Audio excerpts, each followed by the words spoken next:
First lesson from Arkad is to pay yourself first. Arkad says that this sounds so simple, but only few people do this. It means to save 1/10 of your income every month. No matter if you earn 600, 2000, 5000, no matter if it's dollars, euros or shekels. If you earn $2,000 a month, the first thing you have to do when you get it is to put away 10%, which is $200. This is your payment. This is what you pay yourself. Arkad said that you might think, but isn't all the money I earn mine? But his answer is, no it doesn't. A huge part of the money you earn belongs to the people who sell you the hay for the donkey that drags your cart, or to the people who own the real estate you are living in and pay rent to. Or in today's world, the money you earn often belongs to the mobile phone company because you need that to call your friends. Or to the car insurance company if you drive a car. And of course to the internet provider that you need to watch this YouTube video. You have signed a contract with them, and in that contract you promise to give money to them every month. So not all of the money you earn is yours. The government knows this law very well, that's why you have to pay them first, even before you get your $2,000 paycheck. This is what we call income taxes. So save 10% at the beginning of the month, not at the end.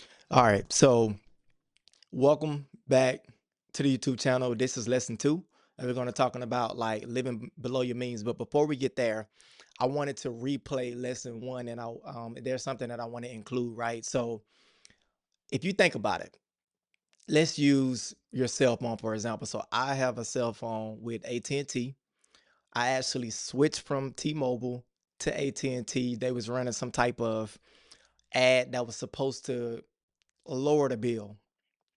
It did not lower the bill. As a matter of fact, it increased the bill. So instead of paying $200 per month, I am now in the contract paying $250, right? So with that being said, as I'm going through lesson 2, I'm going to give you some like real life experiences with what I'm doing to lower my expenses, right? So with this AT&T example, I signed a contract with them. It's a 2-year contract, and it says that for as long as they provide this service for me, I am going to pay them $250, or at least for now, right? Now, what's funny is whether or not it's an auto loan, a mortgage, some other type of expense outside of utilities. Obviously, utilities, there's really no way that you can technically pay those things off because it's just a recurring monthly bill and based off of your usage and all that type of stuff. But for the things that you have a commitment to, if you think about it, you're committing yourself to pay a certain amount of money for that particular service. But then when it comes to us, we don't commit a certain amount of money to pay ourselves so we can begin to build wealth and let that snowball and compound into like a nest egg. So what the first thing I did, I switched my mindset to thinking like, well, if I'm paying all these other people, if I'm willing to give them $200 here, $100 there, $300 here for car insurance or whatever the case may be, why can't I at least pay myself a small amount? And like I said in lesson 1, I pay myself 25% of everything that I make. Now, with that being said, there's discipline that comes along with it, and we're going to get into lesson 2, right? Let's get started. There will be 30 days until you will get your next paycheck, and often companies and especially the advertisers will find a way so that you spend your money on some emergency, like a new cell phone. Believe me, we are not that disciplined over the long run. Put it away at the beginning of the month and don't think about it. This really is the difference between the rich and the poor. Another one of Arkad's lessons is, live below your means. Arkad says that this one is very obvious. Keep more than you spend and you got some money left. But even though this is logical, our emotions often will persuade us to spend more than we earn. A good example is this. Wait a minute. Imagine Arkad says that this one is... I gotta run that back. Another one of Arkad's lessons is, live below your means. Arkad says that this one is very obvious. Keep more than you spend and you got some money left. But even though this is logical, our emotions often will persuade us to spend more than we earn. A good example is so this. true. Imagine tomorrow at work, your boss comes up to you and says, "Hey, I saw you worked hard and long hours. and that you did some great work for the company. I will give you a raise. You will no longer earn $2,000 a month. You will now earn $3,000 a month. Now, before he continue, what do you think that usually happens with us when we get a pay raise, right? So in this example, going from 2,000 to 3,000, but it could be going from 5,000 to 7,500, 5,000 to 10,000, 10,000 to 15,000 a month. What do you think usually happens when you get that type of increase? What do you think? Well, I'll tell you what I did, okay? About a couple of years ago, and I can laugh about it now because hindsight is 2020. A couple of years ago, I finally broke into the banking industry, and I was working for a major bank, right? And I ended up getting a really big raise, like a $20,000 raise, which was huge for me at the time. And the very first thing that I did, guys, I went and got a car. I went and got furniture. I went and got and I'm financing these things now. I'm not buying the cash. I financed the furniture, I financed the car, and I went and got a condo. So I was paying 20, roughly, let's say like 2,300 a month for a 4 bedroom. I believe it was 3.5 bath, 4 bedroom, 3.5 bath house that I was renting, right? I went and got a $3,000 condo in a fantastic part of the city, overlooking downtown. Everything was awesome. It had a gym in it and stuff and all that.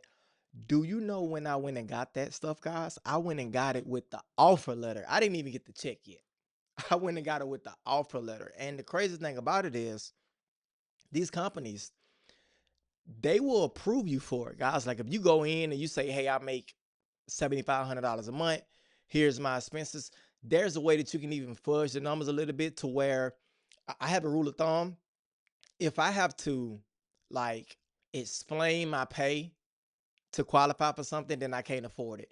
What I mean is, when I had to add in, hey, I also make this on my side hustle, I also make this on my second job, that means that I'm stretching myself outside of my means and now I'm not living below my means. Now, in that example, I could now that doesn't mean that I can't eventually or I couldn't eventually went and got a condo. It just means that the very first time I had making more money, I immediately went out there and started to go do it right then and there instead of building up a nest egg, instead of paying down other debts, instead of stacking up money, instead of investing in myself and even, increasing my skills, making more money. I could have done so many other things than going right out there and immediately taking because my expenses and my income was just barely above my expenses before I got the new role. Once I got the new role, it went up right here, and I immediately closed the gaps with the expenses. And that's what a lot of us do. And that's why most people, I have another video that I recorded that's coming out talking about how people who make six figures still live paycheck to paycheck. And that's because lifestyle creep. As soon as we get more money, and I'm going to say we because I have done this before, right? As soon as I got more money, I immediately went out there and increased my expenses. And now I'm kind of right back at square one. I'm making more money, but my expenses just as much. What would you do if you get such a raise? Most people immediately start thinking about all the great things they can now afford, and Hey, they will what did I buy just them. say? This was true 3000 years ago in Babylon and is also true today. Today, it often is a luxury car, a new smartphone, an expensive holiday trip, more expensive clothes, a fancy watch, or even a bigger apartment. But Arcad advises that the right thing to do to become wealthy is to maintain your current expense level, as if the raise never happened. If you want to know more about how rich people live, watch my video on the book The Millionaire Next Door, which I will link at the end of the video. By the way, that's going to be another book that we're going to cover as well. But let's finish out this lesson. Think of the paycheck you earn as your offense, and how much money you keep from that because you live below your means as your defense. Most people play an awesome offense, but have a lousy defense, and will end up with nothing at the end I of the like that. month, no matter how much they earn. And my favorite lesson from Arcad. All right, so we'll cover the next one. We'll cover the next lesson in the next video. But what I want to say is now we're going to break down my budget. I'm going to show you like my real life budget right now. Obviously, I did not make the same mistakes that I made a couple of years ago. And I have recently received a substantial raise, right? But my expenses are still the same. Now, just because we are budgeting, and I know it could kind of seem like, you got to eat your veggies and you can't have like fun snacks and all that type of things in terms of you being able to go out and do things you want to do. That's not what I'm saying at all. As a matter of fact, once I release that budget video, we're going to go through like essentially how you can compartmentalize your checks and break it down by percentages. And like right now, for example, I'll leave you with this. For example, I have anywhere between 5 to 10% of all of the money I make that I can actually spend on whatever I want to spend it on. Right now, I'm just choosing to only do 5% because I took that additional 5% and I moved it up to pay myself first. So when I mention I'm saving 25% of everything, I'm actually saving 30% of everything because I found that you know, I don't need like thousands of dollars per month to have fun with. But that's just me personally. Everybody's situation is going to be different, but we're going to break down budget and we're going to continue to mine this out because there's great lessons in books like this. And sometimes I like this book because it kind of tickles your imagination a little bit and it's back in 3,000 years ago, but these principles still apply today. And you got to kind of use your imagination a little bit. All right. So I'll see y'all in lesson 3. Peace.